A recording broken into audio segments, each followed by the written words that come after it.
In this video, we will discuss about the Indian Companies Act of 2013. The Indian Companies Act of 2013 replaced the Indian Companies Act of 1956. This act makes comprehensive provisions to govern all listed and unlisted companies in the country. The act implemented many new sections and repealed the relevant corresponding sections of the Companies Act of 1956. And this is a landmark legislation with far-reaching consequences on all companies incorporated in India. Now we will have a look at the comparison of Companies Act of 1956, whereas on the other hand it will be Companies Act of 2013 in comparison to it. Now here, as you can see, the changes have been made, like there were 13 parts in 1956 Act and thereafter there are no parts now. And when we have a look at the chapters, there were earlier 26 chapters and now there are 29 chapters. Sections 658 in 1956 Act and in 2013 Act there are 470 sections, and schedules, then earlier it was 15 and now it is 7. Now what are the key highlights of the Indian Companies Act of 2013? So in short, let's understand first. The maximum number of members or shareholders permitted for a private limited company is increased to 200 from 50. So earlier it was 50 and now there can be as many as 200 shareholders. Then another key highlight is one person company. And then after this, section 135 of the Act, which deals with the corporate social responsibility. And further, Company Law Tribunal and Company Law Appellate Tribunal. So these are the important features, important highlights of the Act, and we will discuss each of these in detail. Now, as I told you that maximum number of members have been increased.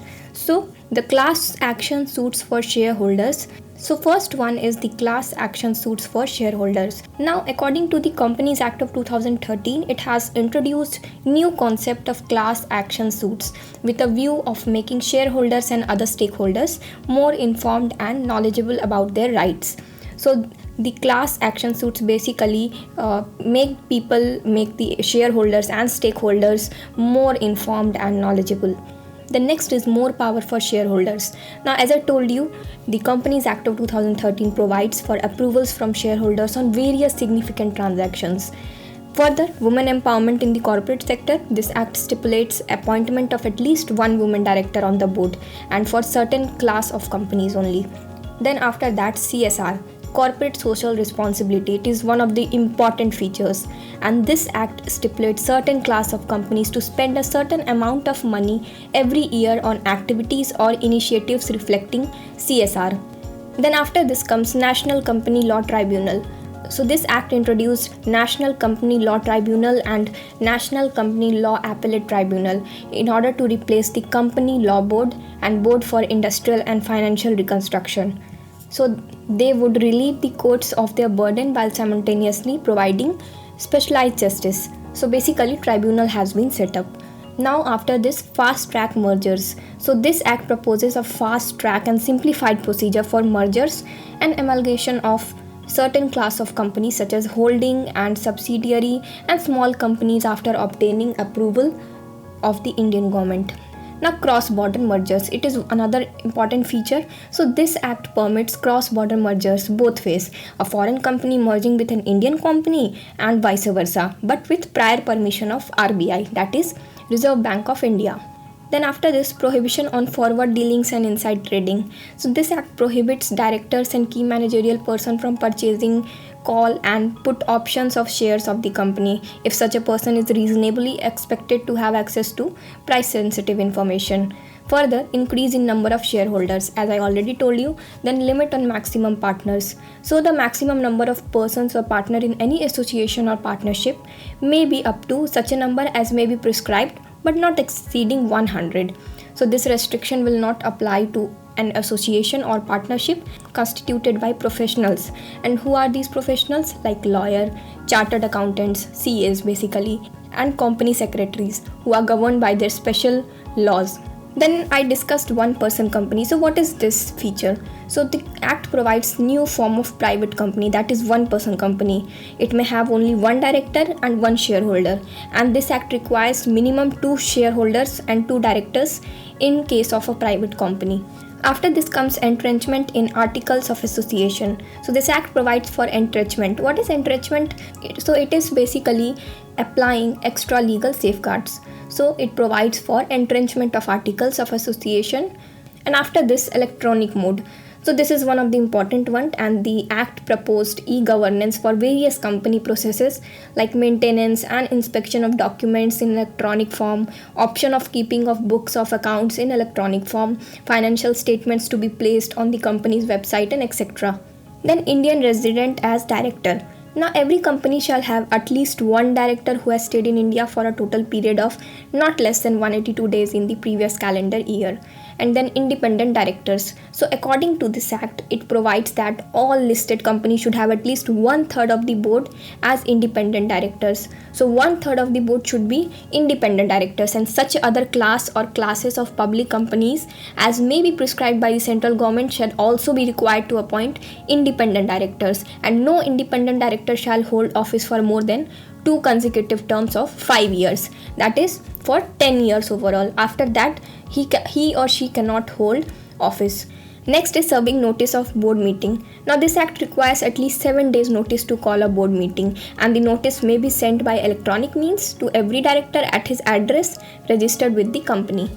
Further, duties of director defined. Now under the Companies Act of 1956, a director had legal or ethical relationship or trust towards a company. However, the Companies Act of 2013 has defined the duties of the director. Now liability on directors and officers. The act does not restrict an Indian company from indemnifying, that is to compensate for harm or loss, its directors and officers like the Companies Act of 1956. So it does not restrict an Indian company from compensating for any harm or loss by its directors. Further, rotation of auditors. So this act provides for rotation of auditors and audit firms in case of publicly traded companies. And after this, prohibits auditors from performing non-audit services. So this act prohibits auditors from performing non-audit services to the company where they are audited to ensure independence and accountability of the auditor. So they are assigned only the work of auditing and they cannot do anything apart from that. And lastly, rehabilitation and liquidation process. So the entire rehabilitation and liquidation process of the companies in financial crisis has been made time bound under the Act of 2013.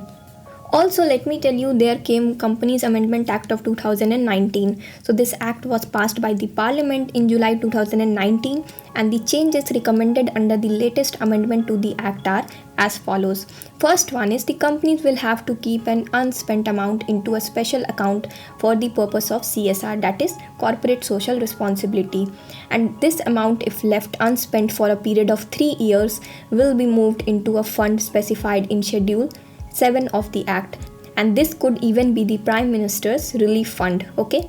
Now under this Act, the registrar of the companies can initiate action for the removal of company's name from the register of companies if it is not conducting business or operation as per the company law. And lastly, 16 minor offences mentioned in the Act have been decriminalized, means made civil defaults. Now after studying the 2013 Companies Act, one might get a question that is Companies Act 1956 still applicable? So yes, some sections of the Act are still applicable. And what is company as per Companies Act of 1956? So this is one of the basic question. So 1956 Act defines a company as a company formed and registered under this Act or an existing company. An existing company is one that has been formed under the earlier company laws. Now further, let's have a look at some of the types of companies in India. So these are private limited company, unlimited company, public limited company, sole proprietorship, partnership, joint Hindu family business, cooperatives, and limited liability partnerships. Now here, you can see the unlimited company. So what is this unlimited company? So it is a private company which can be incorporated without share capital, but the liability of the members of the shareholders is not limited. That means in case of the company's liquidation, the shareholders have a joint, several and unlimited obligation to meet the company's debts. This is unlike a limited company wherein shareholders have no direct liability to the creditors and they have to take recourse only to the company's assets and their assets. So this is it about this video, and thank you so much for watching.